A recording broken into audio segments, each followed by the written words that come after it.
Welcome to Vietlingo. Learn Vietnamese your way, your dialect. Hi everyone, my name is Thanh Huyền. I'm a Vietnamese teacher at Vietlingo. In Vietnamese, when you meet new people in Vietnam, one of the first things you talk about is your daily life and habits. You may say, I drink coffee, but that doesn't tell the whole story. Are you the type of person who always needs coffee to wake up, or you only sometimes drink it? To express this in Vietnamese, you need adverbs of frequency, trạng từ chỉ tần suất. Today we're going to master these essential words so you can describe your routine naturally and accurately, just like a local Hanoian. Let's listen to a conversation between two colleagues, Nam and Linh, talking about their eating habits. Dạo này trưa nào tớ cũng đau đầu nghĩ xem nên ăn gì. Cậu có hay ăn cơm hộp không? Tớ á? Tớ thường xuyên chuẩn bị cơm từ nhà đi. Vừa ngon vừa rẻ. Nhưng tớ lười lắm. Tớ hầu như không bao giờ dậy sớm nấu ăn được. Thế thì thỉnh thoảng chúng mình đi ăn bún chả đi. Quán ở cuối phố ngon lắm. Được đó. In that conversation, Nam and Linh use words like hay, often, thường xuyên, usually, không bao giờ, never, and thỉnh thoảng, sometimes, to talk about how frequently they cook or eat out. By the end of this lesson, you'll be able to use the 6 most important adverbs of frequency in Northern Vietnamese. Describe your own routines and habits naturally. Understand exactly where to place the adverb in a sentence. Let's dive in. We can organize the adverbs on a scale from 0 frequency, it's never happened, to 100% frequency, it always happened. Okay, let's start with the first vocabulary. Không bao giờ, never. This is a strong statement meaning something absolutely does not happen. For example, tôi không bao giờ ăn sầu riêng, mùi nó khó ngửi quá. Durian is a polarizing fruit in Vietnam. This is a very common way to express a strong dislike for it. I never eat durian. The smell is too strong. Or another example, chị ấy rất đúng giờ. Chị ấy không bao giờ đi làm muộn. Describing someone who is very punctual in a professional setting. She is very punctual. She never goes to work late. Ở Việt Nam, chúng tôi không bao giờ đi vào nhà mà không bỏ giày ra. A crucial cultural rules about removing shoe before entering a home. In Vietnam, we never enter a house without taking our shoes off. 2. Hiếm khi, ít khi, is it rarely, seldom, about 10 to 20% happen. These two words mean the same thing in casual northern speech. Ít khi is perhaps slightly more common, while hiếm khi sound a touch more formal, but both are used interchangeably. For example, dạo này bận quá, tôi ít khi có thời gian gọi điện cho bố mẹ.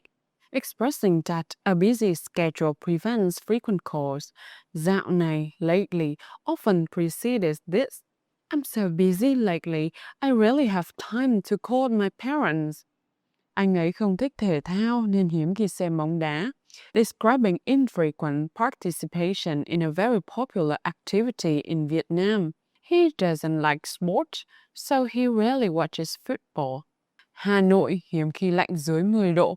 Describing the typical weather patterns in Hanoi. Hanoi is rarely cold below 10 degrees. 3. Thỉnh thoảng, sometimes, about 30 to 50% happen. This is used for actions that happen occasionally without a set pattern. For example, cuối tuần, tôi thỉnh thoảng đi bộ quanh Hồ Gươm, a common weekend activity in Hanoi, walking around Hoàn Kiếm Lake, but not done every weekend. On the weekend, I sometimes walk around Hoàn Kiếm Lake. Tôi đang ăn kiêng, nhưng thỉnh thoảng vẫn ăn một chút bánh ngọt. Describing an occasional indulgence while dieting. I'm on a diet, but sometimes I still eat a little cake. Thỉnh thoảng, tôi cảm thấy hơi cô đơn. Expressing an occasional feeling. Notice how thỉnh thoảng can start the sentence. We'll discuss this more in the grammar section. Sometimes I feel a bit lonely. 4.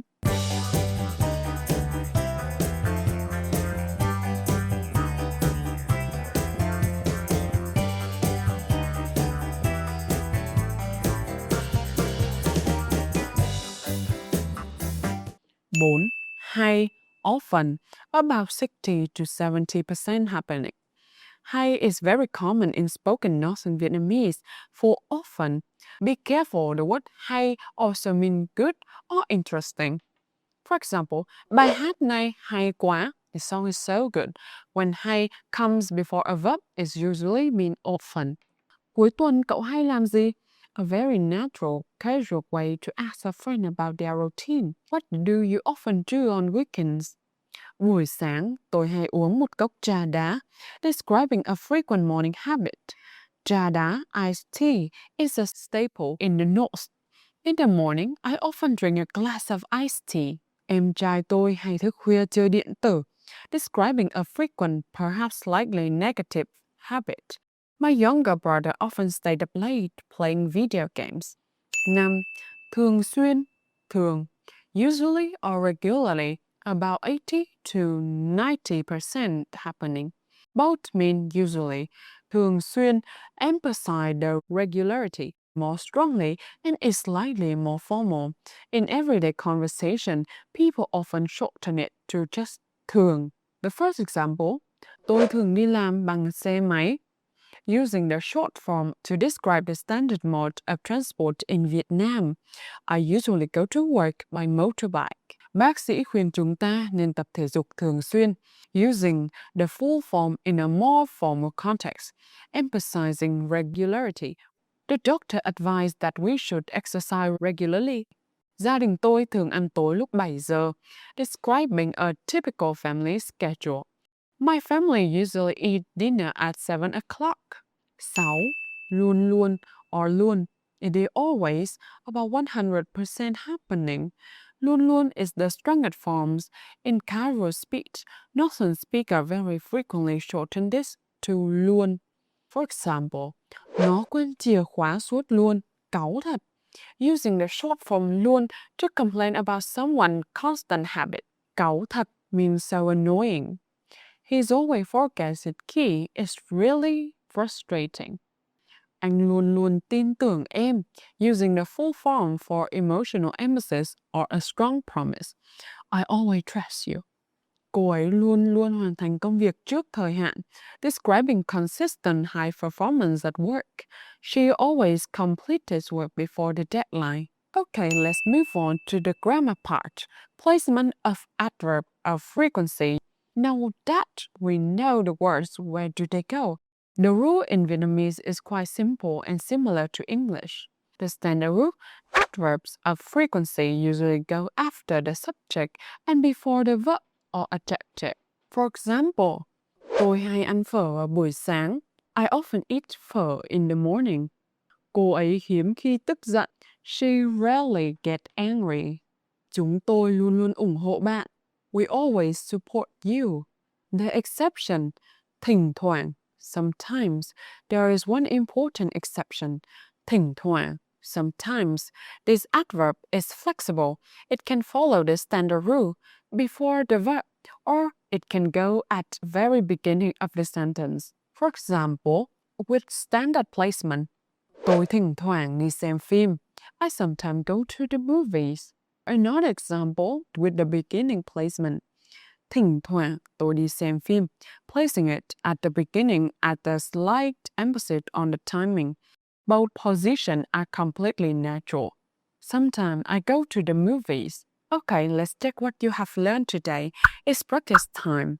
The first activity, fill in the blank with the most appropriate adverb based on the percentage provided. 1. With 0%. Tôi ăn chay nên tôi ăn thịt. 2. About 10%. Tôi không thích nhạc ồn ào. Tôi đi bar. 3. 19%. Chúng tôi đi du lịch vào mùa hè. 4. 70%. Anh ấy đi làm bằng xe buýt. Let's move on. Activity 2. Translate the following sentences into Northern Vietnamese. 1. I rarely drink alcohol. 2. He often read books before bed. 3. Sometimes we visit our grandparents. 4. She always helped me. Excellent work today, everyone. Let's quick recap. We covered the segment Adverbs of Frequency in Notes in Vietnamese. Không bao giờ, hiếm khi, ít khi, thỉnh thoảng, hay, thường xuyên, thường, luôn luôn, luôn. And remember the grammar rule. These adverbs usually go before the verb, except for thỉnh thoảng, which can also start the sentence. Practice this with your friends or teachers today. Try describing how often you exercise or how often you eat Vietnamese food. If you enjoyed this lesson, like, share and subscribe for more Vietnamese lessons from Vietlingo. Thank you for watching this video. Cảm ơn, xin chào và hẹn gặp lại.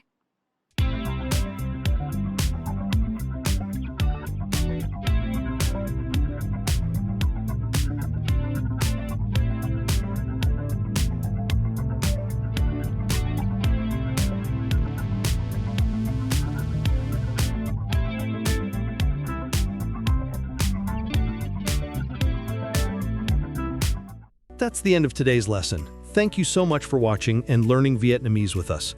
If you'd like to experience our teaching style in person, we'd love to invite you to a 30-minute free trial lesson with one of our experienced Vietlingo teachers. Just scan the QR code and book your spot. We've helped thousands of learners around the world speak Vietnamese with confidence, and we can help you too.